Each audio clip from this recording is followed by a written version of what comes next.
Hello everyone, welcome back to my channel. This is Shubhodip Mondal, a final year MBBS student of Mendipur Medical College and Hospital.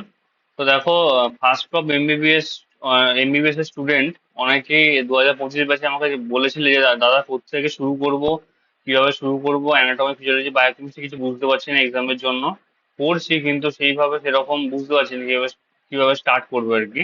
তারা এমবির জন্য পড়া তোমাদের first of MBBS এর professional examination খুব সম্ভবত আগস্টের last last উইকের থেকে start হবে এবং সেপ্টেম্বরের ফার্স্ট উইক পর্যন্ত চলবে।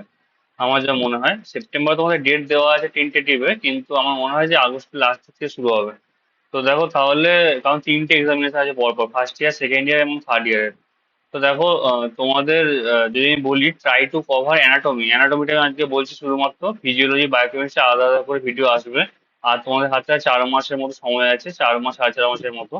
তো দেখো, try to cover anatomy part it 5 parts: সুপেক্স, থোরাক্স, অ্যাবডোমেন, ইনফেক্স, head, neck, brain and neuro anatomy 2 নম্বরে। 3 number general anatomy including histology and genetics.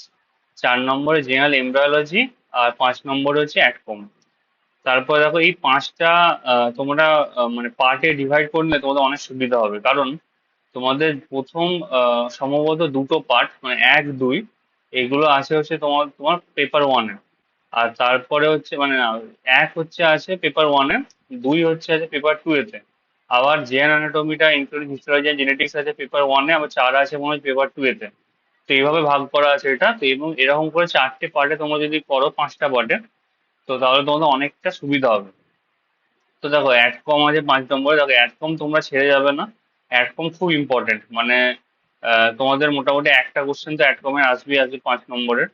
তো অ্যাডকম খুব ইম্পর্টেন্ট। তো অ্যাডকমের যে পিডিএফটা আমি আমার টেলিগ্রাম গ্রুপে তো দিয়ে রেখেছি, তো অবশ্যই ওগুলো অ্যাটলিস্ট দেখে যেও। তারপর হচ্ছে complete your syllabus in this part wise manner with previous year topics of last 5 to 7 years including supply. তো দেখো তোমাদেরকে আগে নিজের সিলেবাসটাকে কমপ্লিট করতে হবে যত তাড়াতাড়ি সম্ভব, মানে বুঝে তোমাদেরকে কমপ্লিট করতে হবে সিলেবাসটা।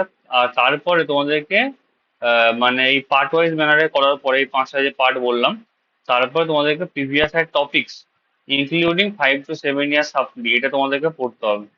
তারপরে দেখো, প্রিভিয়াস ইয়ার টপিক বলছি কিন্তু আমি প্রিভিয়াস ইয়ার কোশ্চেন নয়, কারণ কোশ্চেনে যে টপিকটা দেওয়া থাকে সেই টপিক থেকে আরো অনেক কোশ্চেন থাকে, তো সেগুলো দেওয়ার সম্ভাবনা কিন্তু বেড়ে যায়, তো ওগুলো দেখতে হবে। তো দেখো, ফোকাস অন ক্লিনিক্যাল কেসেস আর diseases for long question of each chapter. দেখো তোমরা যখন কোনো চ্যাপ্টার পড়বে তখন নিজেরাই বুঝতে পারবে যে এখান থেকে একটা এরকম লং কোশ্চেন ক্লিনিক্যাল কন্ডিশনে বানিয়ে কোশ্চেন দিতে পারে আর কি। যেমন তোমাদেরকে আমি এক্সাম্পল দিচ্ছি, আর্লস পালসি, ক্লামকেস পালসি, এটা তোমরা অ্যানাটমিতে পড়েছো যখন ব্র্যাকিয়াল প্লেক্সাস পড়েছো। তো ওখান থেকে কিন্তু তোমাদের একটা হয়তো ক্লিনিক্যাল সিনারিও বেস পুলিশম্যান টিপ এইরকম দিয়ে আর কি, তো একটা ক্লিনিক্যাল কন্ডিশন দিয়ে তোমাদেরকে ওটা দিতে পারে ডায়াগনোসিস। তো তারপর ওখান থেকে ব্র্যাকিয়াল প্লেক্সাস জিজ্ঞাসা করতে পারে। তো ওই জন্য বললি যে সবসময় যখন যে চ্যাপ্টারটা পড়বে সেই চ্যাপ্টারে কি কি ক্লিনিক্যাল কেস বা ডিজিজ আছে সেটা আসতে পারে কিনা সেটা তোমরা পড়লেই বুঝতে পারবে। তো সেইগুলো ভালো করে একটু দেখা, কারণ একটা 15 নম্বরের কোশ্চেন কিন্তু তোমাদের লং কোশ্চেন থাকবে। আর সেটা ম্যাক্সিমাম চান্সেস হয়েছে যে ক্লিনিক্যাল কন্ডিশন দিয়ে দেবে। মানে তারপরে দেখো, focus on applied part of a particular chapter, applied clinical পার্টটা তোমাদেরকে পড়তে হবে। তারপর focus on semester paper of at least 5 government colleges of Kolkata, IPGMR, NRS, MCK, RG Kar, CNMC. আর দেখো, এটা হচ্ছে এনআরএস মেডিকেল কলেজের কি বলে ফার্স্ট সেমিস্টারের একটা কোশ্চেন আমি তোমাদের সাথে ডিসকাস করছি। তো দেখো, এরা এই কোশ্চেনগুলো তোমরা অবশ্যই প্র্যাকটিস করবে। যারা আমার প্রাইভেট টেলিগ্রাম গ্রুপে, যেটা পেড গ্রুপ সেটাতে জয়েন আছো, তো তাদের কিন্তু আমি অলরেডি পড়াচ্ছি এটা। মানে 5টা কলেজে আমি অনগোয়িং হয়েছে, 4টে হয়ে গেছে আর একটা বাকি রয়েছে, তারপরে সেকেন্ড সেমিস্টার একটা আবার পড়াবো। আর অলরেডি প্রতিটা চ্যাপ্টার ওয়াইজ সমস্ত কিছু কোশ্চেন অ্যান্সার আলাদা করে পিডিএফ এ দেওয়া আছে আমার নিজের হাতের লেখা। তো এবার হচ্ছে এনআরএস মেডিকেল কলেজের যেটা ফার্স্ট সেমিস্টার কোশ্চেন, দেখো, এই 21 year old boy brought to the emergency after a bike accident. He fell from his bike and hit a tree, suffered an injury on the right shoulder joint. He was complaining of pain in the right shoulder. On examination, right arm was found to be abducted position. The right humeral head was felt on the inferior side of the glenoid fossa. It was lying anteromedially in front of chest. এটা একটা main জিনিস, এটা anteromedially in front of chest. He was not able to move his right arm. Right shoulder region was flat. patient was sent on X-ray of the right shoulder joint. What is the probable diagnosis? তো দেখো probable diagnosis হচ্ছে anterior dislocation of the shoulder joint. Particularly যদি আমি বলি, যেরকম ভাবে তোমাদের clinical কন্ডিশনটা দেওয়া রয়েছে, glenohumeral joint. তারপর দেখো what is the commonest dislocation. তোমরা সবাই জানো অ্যান্টিরিয়ার ডিসলোকেশন হচ্ছে মোস্ট কমন। তার মধ্যে যদি তোমার স্পেসিফিকলি আমি বলি, সেটা হচ্ছে সাব কোরাকয়েড টাইপ। এটা হচ্ছে commonest dislocation. What are the factor stabilising the shoulder joint, এটা খুব ইম্পর্টেন্ট একটা কোশ্চেন। এটা হয়তো তোমরা প্রিভিয়াস ইয়ার কোশ্চেন করেছো, কিন্তু তোমাদেরকে এরকম ক্লিনিক্যাল কন্ডিশন বানিয়ে দেবে। তো ফ্যাক্টর স্টেবিলাইজিং দ্য শোল্ডার জয়েন্টের মধ্যে তোমার দেখো গ্লিনয় ল্যাব্রাম আছে, ক্যাপসুল অফ জয়েন্ট আছে, কতগুলো লিগামেন্ট আছে, যেমন গ্লিনো হিউমেরাল, কোরাকো হিউমেরাল, রোটেটার কাম মাসেল। রোটেটার কাম মাসেল তোমাকে লিখতেই হবে, সুপ্রাস্পাইনেটা, ইনফ্রাস্পাইনেটা, টেরিস মাইনার, আর তোমার সাবস্কেপুলারিস। তারপর দেখো কি কি বার্সা আছে। দেখো এই বার্সার কোশ্চেনটা কিন্তু তোমার ওই প্রিভিয়াস এর কোশ্চেন তুমি পাবে না, ঠিক আছে? কিন্তু প্রিভিয়াস এর টপিকস, যেহেতু anterior dislocation off shoulder joint হচ্ছে মোস্ট ইম্পর্টেন্ট, তার সাথে হচ্ছে কি বলে ওভারহেড অ্যাবডাকশনটা তোমাদের কিভাবে মেকানিজমটা হচ্ছে সেটা বিশাল ইম্পর্টেন্ট। সেইটা প্রিভিয়াস এর কোশ্চেন আছে, কিন্তু দেখো বার্সাটা নেই। এবারে যে জানে না যে পেনফুল আর্চ সিনড্রোম কি, বা তোমাদের অ্যান্টিরিয়র ডিসলোকেশন অফ শোল্ডারের সঙ্গে পুরোটাই পড়তে হবে, পুরো টপিকটা, তারা কিন্তু এই কোশ্চেনটা পারবে না। তো আমি জন্য আমি বলছি যে পুরো টপিকটা পড়ো তোমরা, কারণ ওই প্রিভিয়াস এর টপিকের থেকে আরো হয়তো নতুন ধরনের কোশ্চেন বানাতে পারে, কিন্তু ওই টপিক থেকেই থাকবে। তো দেখো sub acromial Barca, sub scapular Barca, sub coracoid Barca. এবার এখানে যখন ইনফেকশন হবে তখন বার্সাইটিস হয়। বার্সাইটিস, আইটিস মানে হচ্ছে ইনফেকশন। বার্সাইটিস হবে, এবং বার্সাইটিস হলে পেইনফুল আর্চ সিনড্রোম।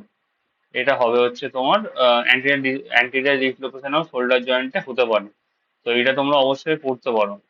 ভালো করে দেওয়া রয়েছে তোমাদের, যদি আহ, তোমাদের ডিসটেন্সিং পড়ে থাকো, ভালো করে দেওয়া রয়েছে। আর বাকি আহ, দেখো আমার টেলিগ্রাম, যে প্রাইভেট টেলিগ্রাম গ্রুপটা, যেটা পেড ব্যাচ, সেটা এখনো প্রায় 18 জনের মতো জয়েন রয়েছে। তো তোমরা অবশ্যই জয়েন হতে পারো। তোমরা যদি চাও, আমি এগুলো করিয়েছি সমস্ত কিছু আমার টেলিগ্রাম গ্রুপেতে। তো দেখো আমি বলছি, এবার বললাম তোমাদের ক্লিনিক্যাল অ্যাপ্লাইড পার্টটা তোমাদেরকে পড়তে হবে। তো ক্লিনিক্যাল অ্যাপ্লাইড পার্ট বলতে কিরকম কিরকম কোশ্চেন আসতে পারে, আমি তোমাদেরকে কয়েকটা এক্সাম্পল দিয়ে দেখিয়েছি। আর একটা কথা বলে রেখেছি তোমাদেরকে, যে আমরা প্রাইভেট টেলিগ্রাম গ্রুপটা জয়েন হতে হবে তাই নয়, আমি শুধু তোমাদেরকে দেখাচ্ছি যে কিভাবে পড়তে হবে। ঠিক আছে? যদি জয়েন হতে চাও, ওয়েলকাম। কিন্তু যদি জয়েন হতে নাও চাও, তাতে কোনো প্রবলেম নেই। ঠিক আছে? ওরকম কোনো ব্যাপার নেই যে আহ, কোনো ডিসক্রিমিনেশনের ব্যাপার নেই। তো দেখো, write the development of pancreas in short and enumerate the congenital anomalies. Why carcinoma of the head of the pancreas may cause jaundice? তো দেখো, তোমাকে প্যানক্রিয়াসের ডেভেলপমেন্ট, মানে তোমার এমব্রিওলজি থেকে কোশ্চেন দিয়ে, সেখান থেকে আবার কোশ্চেন দিয়েছে why carcinoma of head of the pancreas may cause jaundice. দেখো আমি প্রথমে তোমাদের পুরোটা, আমার এটা আমার নিজের হাতে লেখা, তো এটা একটা নোটসের আমি জাস্ট স্ক্রিনশট নিয়েছি। তো pancreas develop from two separate buds, ventricular ventral প্যানক্রিয়াটিভার আর ডরসাল প্যানক্রিয়াটিভার, সেখান থেকে সমস্ত কিছু ওটা হয়। আর কনজেনিটাল অ্যানোমালিস এর মধ্যে অ্যানুলার প্যানক্রিয়াস তোমার থাকবে, দেখবে অনেক প্রিভিয়াস কোশ্চেনে আছে। অ্যাক্সেসরি প্যানক্রিয়াটিক কিছুটাও রয়েছে অনেক কোশ্চেনে। এবার দেখো, হয়তো হতে পারে যে তোমাদেরকে মানে ডেভেলপমেন্টালের একটা জিনিস প্যানক্রিয়াসে দিয়ে, সেখান থেকে কনজেনিটাল অ্যানোমালি জিজ্ঞাসা করতে পারে। তো আমি ওই জন্য ওইটা দিয়ে দিই। অ্যাপ্লাইড পার্ট মানে কি, তোমরা যেটা পড়ছো বা যেটা জানো যে তোমরা এটা হতে পারে, সেটা কি কারণে হচ্ছে, তার অ্যাপ্লিকেশনটা। তো সেইটা এই একটা কোশ্চেনের মাধ্যমে দেখালাম। Carcinoma of the head of the pancreas is common, it compress the bile duct leading to persistent obstructive jaundice. It may face the portal vein as well, or may involve the stomach due to close vicinity of the head of the pancreas. আবার দেখো, clinical applied পার্টে আমি কতগুলো question আমার private medical book থেকে নিয়েছি। The right lung is more prone to aspiration pneumonia. সেটা কেন? কারণ হচ্ছে দ্য রাইট বঙ্কাস হচ্ছে শর্টার হয়, ওয়াইডার হয়, আর more vertical than the left bronchus. আর কি বলে, the carina is tightly divided to left side. আবার দেখো, type of respiration in children is abdominal and thoraco abdominal in adults. এই কোশ্চেনটা কিছু 2 বছর 3 বছর আগে এসেছিল। তো এরকম কিছু কিছু অ্যাপ্লাইড পার্ট, সেগুলো তোমাদেরকে পড়তে হবে। আচ্ছা, ভিডিওটা অনেক লম্বা হয়ে যাবে, আমি যদি কিছু কোশ্চেন বলে দিতে যাবো। এটা একটা ক্লিনিক্যাল পার্ট, ক্লিনিক্যাল কোশ্চেন। যেমন এটা আমি ইনফেক্স থেকে নিয়েছি, মানে ইনফিরিয়ার লিম্ব। ওটা সুপেক্স মনে হচ্ছে আপার লিম্ব, আর ইনফেক্স মনে হচ্ছে ইনফিরিয়ার লিম্ব। এবার দেখো, ইনফিরিয়ার ইনফেক্স থেকে আমি যদি বলি, a boy present to you in orthopaedic with serious injury to the leg, X-ray shows fracture nick of the fibula. You as the intern doctor tightly applied plaster cast.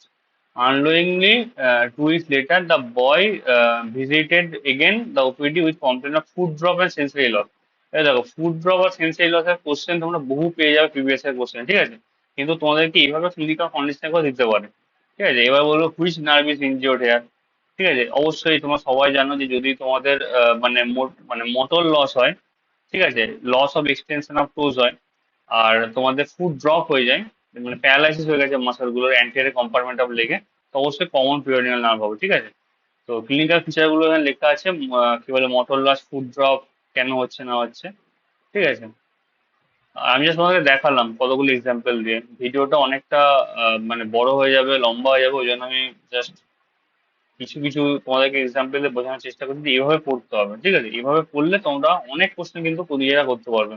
আর পরীক্ষাতে যেরকমই question আছে তোমরা সবই attempt করতে পারবে। আর সব attempt করা কিন্তু মাস্ট, এখন যা কোশ্চেন হচ্ছে সব অ্যাটেম্প না করলে কিন্তু তোমাদেরকে ওই 60% এভাব পাওয়া খুব চাপ, ঠিক আছে? আর এটা বলি যে সিমেট্রিক ডায়াগ্রাম অ্যানাটমির ক্ষেত্রে বিশাল বিশাল ইম্পর্টেন্ট, ঠিক আছে? তোমরা যদি আর্টিস্টিক নাও আঁকতে পারো, অ্যাটলিস্ট সিমেট্রিক ডায়াগ্রাম একটা আঁকার চেষ্টা করবে, ঠিক আছে? যেটা তোমাদের অনেক স্যারেরা করিয়েছে, তোমাদের পিওর মিডিয়েটও করিয়েছে, অশ্বিনী কুমার স্যারও করিয়েছে ম্যারোতে। তো তোমরা দেখবে যে তোমাদের সিমেট্রিক ডায়াগ্রাম তোমরা যদি পারো তো অবশ্যই আঁকতে পারো। ওটা আঁকলে পরে কিন্তু তোমাদের মানে তোমাদের নাম্বারটা বাড়বে আর কি, গুড মার্কস, আর একটা ভালো ইমপ্রেশন তৈরি হয়। আর read with proper understanding you will be in better position. যদি প্রপার আন্ডারস্ট্যান্ডিং নিয়ে পড়ো তোমরা অনেকটা বেটার পজিশনে থাকবে। শুধুমাত্র মুখস্থ করতে যেও না, কারণ তোমরা অলরেডি ভুলে যাবে অনেক কিছু জিনিস, ঠিক আছে? অ্যানাটমির আগের দিন, পরীক্ষার আগের দিন রাতে খুব ডিপ্রেশন আসবে। তুমি যদি জিনিসটা বুঝে থাকো তোমরা অন্তত 2 লাইন 3 লাইন ভালো করে লিখে আসতে পারবে। তোমার জিনিসটা না বুঝে থাকতে পারলে তো কিছুই হবে না, ঠিক আছে? ভুলে যাবে তো সেই সময়, পরীক্ষার সময়। তো দেখো, ফর দোজ, আর এটা অল দ্য বেস্ট আমি সবাইকে বলে দিতে চাই অ্যানাটমির জন্য। তো এরকম ভাবে তোমরা পড়ো। আর একটা জিনিস বলে রাখি, যারা আমার প্রাইভেট টেলিগ্রাম গ্রুপে জয়েন হতে চাইছো, ঠিক আছে, এটা পেড গ্রুপ, এটা 100 রুপিসের গ্রুপ। আর 100 রুপিস আমি নিয়েছি কারণ হচ্ছে তোমরা ওতে জয়েন হলে বুঝতে পারবে কতটা এফর্ট দিতে হয়েছে। আর এটা নেওয়ার কারণ হচ্ছে যে তোমাদেরও একটা ব্যাপার থাকবে যে না, আমি টাকা দিয়ে নিয়েছি তো আমার একটা মানে সিরিয়াসনেস আসবে। জাস্ট এটা অনেক কম টাকা আমি রেখেছি কারণ অনেক যাতে গরিব স্টুডেন্টরাও নিতে পারে। তো সেই জন্য তোমার জয়েন হতেও পারো, না হতে পারো, আমি জাস্ট বলছি যারা জয়েন হতে চাও তারা আমার টেলিগ্রাম গ্রুপেতে জয়েন হবে। দেখো ডিসক্রিপশন অফ দ্য ভিডিওতে একটা লিঙ্ক দেওয়া থাকবে টেলিগ্রাম গ্রুপেতে, ওটা আমার সবার জন্য গ্রুপ, যেটা সবাই জয়েন হতে পারে। তো টেলিগ্রাম গ্রুপে জয়েন হয়ে যাও, ওখানে আমি এই পিডিএফটাও দিয়ে দেবো, ঠিক আছে? এই যে পিডিএফটা আমি তোমাদের সাথে আলোচনা করছি, পিডিএফটা দিয়ে দেবো। তারপরে দেখো তোমার ট্যাপ করবে গ্রুপেতে, ওপরে আপ, গ্রুপেতে মানে ট্যাপ করবে, দেখবে দেখবে আমার নামটা শো করছে, ঠিক আছে, শুভদীপ মন্ডল বলে শো করছে। তো ওখানে আমাকে মেসেজ করতে পারো ডাইরেক্ট যে তোমরা প্রাইভেট টেলিগ্রাম গ্রুপটা জয়েন হতে চাও কিনা। তো এটাই ছিল। তো ভালোভাবে পড়াশোনা করতে থাকো। Thank you very much. আর অবশ্যই ভালো করে, ভালো লাগলে ভিডিওটা একটা লাইক দিয়ে দিও আর চ্যানেলটা সাবস্ক্রাইব করে দিও। Thank you.